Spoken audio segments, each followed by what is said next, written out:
Hi అండి, welcome to my channel Shanti world.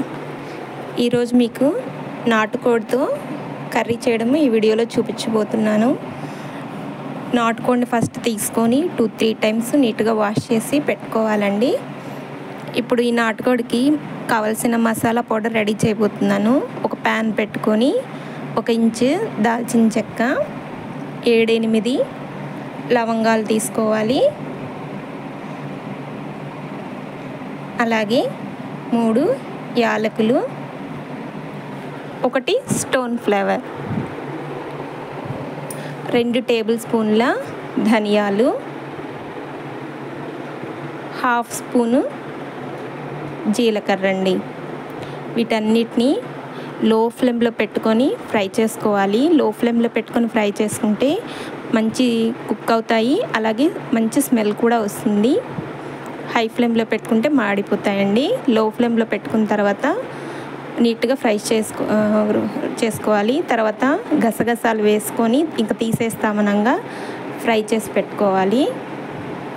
ఇవి కొంచెం చల్లారిన తర్వాత మిక్సీ జార్లోకి తీసుకొని ఎండు కొబ్బరి ముక్కలు వేసుకోవాలి. వేసి పౌడర్ చేసి పెట్టుకోవాలి. ఇప్పుడు ఈ నాటుకోడి చికెన్లో సాల్ట్ 1 స్పూను, 1/2 స్పూన్ పసుపు, అలాగే కారము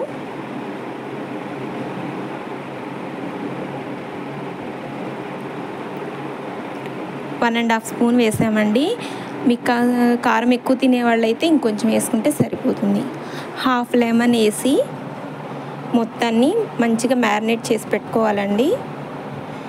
మ్యారినేట్ చేసుకున్న తర్వాత మంది పౌడర్ చేసి పెట్టుకున్నాం కదా, మసాలా పౌడరు, దాంట్లో వాటర్ పోసి మిక్సీ చేసి పెట్టుకోవాలి. నేను నాటుకోడి కూరని కుక్కర్లో తయారు చేస్తున్నానండి. దాంట్లో 2 టేబుల్ స్పూన్ల ఆయిల్ యాడ్ చేస్తున్నాను. కుక్కర్లో అయితే త్వరగా అయిపోతుందని కుక్కర్లో చేస్తున్నాను. మీకు కావాలంటే మామూలు దాంట్లో కూడా చేసుకోవచ్చు. ఆయిల్ తీసుకున్న తర్వాత కొంచెం ఆయిల్ హీట్ అవ్వాలండి. ఆయిల్ హీట్ అయిన తర్వాత మనం చిన్నగా కట్ చేసి పెట్టుకున్న ఆనియన్స్ని యాడ్ చేసుకోవాలి. ఆనియన్స్ని మీడియం ఫ్లేమ్లో పెట్టుకొని ఫ్రై చేసుకొని గోల్డెన్ కలర్ వచ్చేదాకా ఫ్రై చేసుకోవాలి. గోల్డెన్ కలర్ వచ్చిన తర్వాత 1 టేబుల్ స్పూన్ అల్లం వెల్లుల్లి పేస్ట్ వేసుకొని ఫ్రై చేసుకోవాలండి. పచ్చిదనం అంతా పోవాలి. పచ్చిదనం అంతా పోయిన తర్వాత ఆయిల్ కొంచెం పైకి తేలుతుంది కదండి. ఇప్పుడు మనం మ్యారినేట్ చేసి పెట్టుకున్న నాటుకోడి చికెన్ని దీంట్లోకి యాడ్ చేసేసుకోవాలి. మొత్తాన్ని నీట్గా కలిపెట్టేసి మనం మిక్సీ జార్లో ఇందాక మసాలా పౌడర్ని పేస్ట్ లాగా చేసి పెట్టుకున్నాం కదండి. ఇప్పుడు ఆ మసాలా పేస్ట్ని కుక్కర్లోకి యాడ్ చేసేసుకొని మన గ్రేవీకి కావాల్సిన వరకు వాటర్ పోసుకోవాలి. నేనైతే 1 గ్లాస్ వాటర్ పోస్తున్నాను. నాటుకోడి కాబట్టి మనకి 5 విజిల్స్ వస్తే సరిపోతుందండి.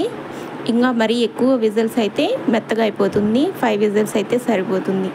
5 విజిల్స్ తర్వాత కుక్కర్ లిడ్ ఓపెన్ చేసుకుంటే నాటుకోడి కూర రెడీ అయిపోతుందండి. కొత్తిమీరతో గార్నిష్ చేసుకుంటే నాటుకోడి కూర రెడీ. మీరు తప్పకుండా ట్రై చేయండి. అందరికీ థ్యాంక్ యూ.